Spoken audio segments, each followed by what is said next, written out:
Hey everyone, welcome back into the tight end room.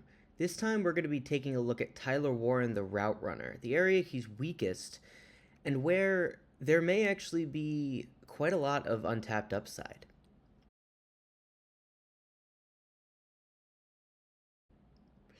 So basically, we'll start here, right? He's running a dig route here to the top, so, just a basic in cut. And so what's going to end up happening is that he ends up trying to go through the defender too much and gets slowed down in his path. Now, the ball doesn't go there, and it's probably not going to go there regardless, but if you can see at the top of the route, he ends up straight on with the defender, and that slows him into his break, right? He has to fight off the contact. Now, he's strong enough to do that and not just get totally swallowed, but it's not efficient, and it doesn't help him get into his route with a lot of speed and explosiveness, despite the fact that he does have that off the line. If we look at it in full speed, he gets up speed well, but he gets slowed down. And so I think a lot of people have seen this on tape and mistaken it for an athletic issue with why he doesn't get more separation. And I really don't think that it's an athletic issue at all. I think it's a leverage issue. I think he doesn't do a great job working against defender leverage, understanding that, getting himself into more efficient positions so that he can get into his break. Uh, you can really see that here. So if we go to this play with Colston Loveland, who I do think is a more refined route runner, uh, you'll see kind of what it's supposed to look like with leverage. You're not supposed to go through a guy. Now, Loveland here is running a circus route, which is basically, a deeper outbreaker. And this defender has outside leverage on him. So Loveland needs to outright undo that leverage. Now, Warren in the previous example didn't have to fully undo leverage even, which is harder, but he ended up running straight into the guy. But what you'll see is what it's supposed to look like. So what you're trying to do is you are trying to get,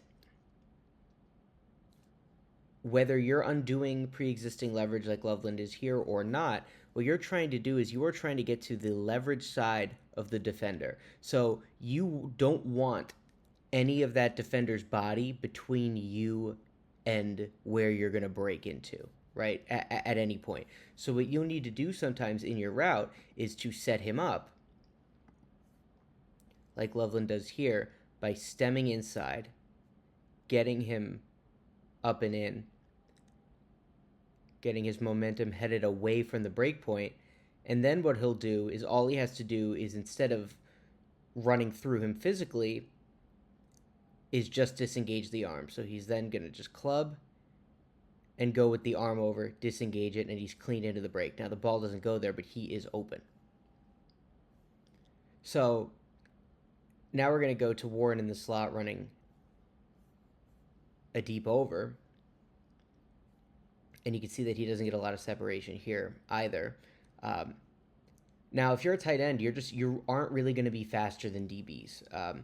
This is the case for wide receivers too. If a DB is able to really read and react to you well and stay in phase and go with you athletically without being out of position or in bad position with the body, they're going to be able to cover you generally. I mean, Tyreek Hill can maybe get away with that, but you look at guys like Justin Jefferson, Devontae Adams, CeeDee Lamb, all these guys.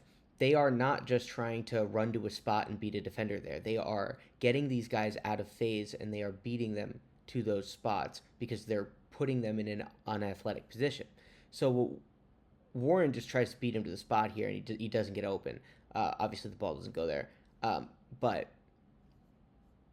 there's not really a lot at the top of the route. Now, he tries to shake him with the hand a little bit, but that's not really going to do much. So if you look at the defender with his hips and where he's positioned, he is positioned to match this up and over. And so he's able to stay with it. That'd be the case if you were a wide receiver too. So if we move on here and take a look at what that's sort of more supposed to look like, you look at TJ Hawkinson hit what's known as a stair step.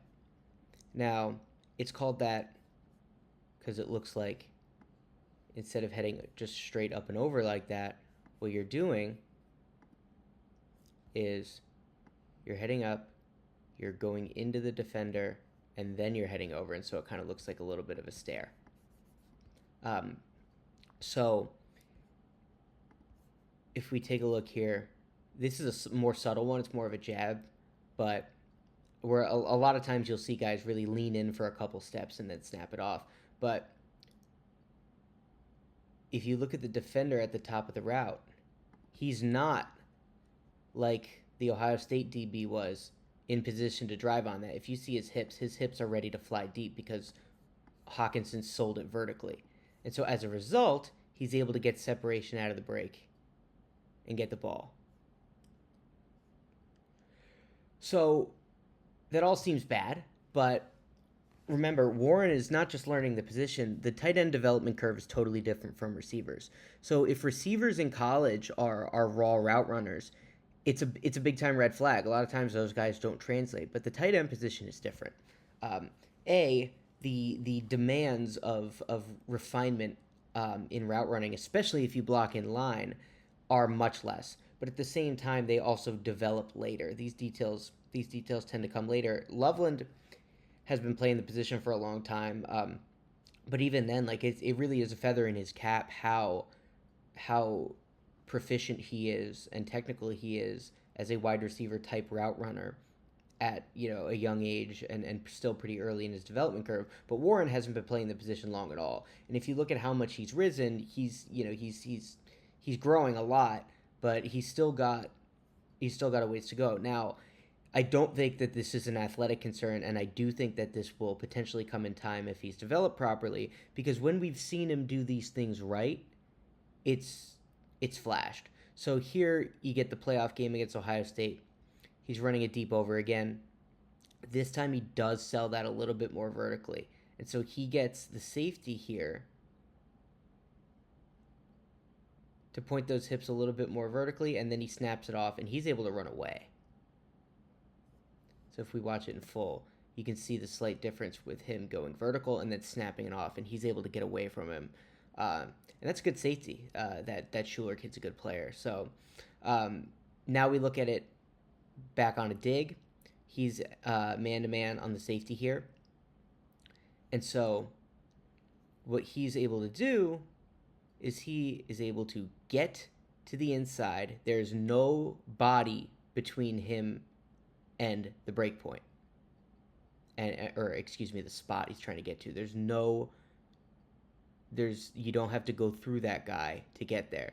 So he's able to stem outside here and get him pointed outside, so he's able to get inside there, disengage the arm, and then snap it off, get wide open, and even get that guy stumbling over a little bit. So it's there. I don't think he'll ever be the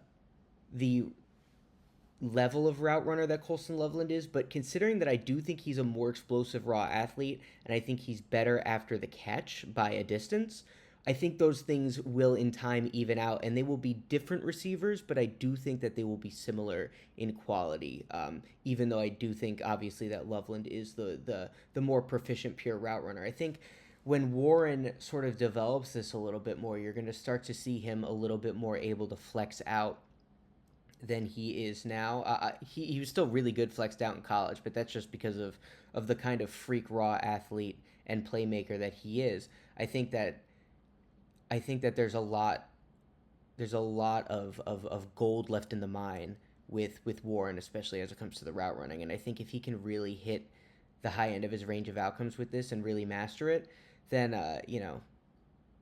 he'll be the freak that he's being marketed as.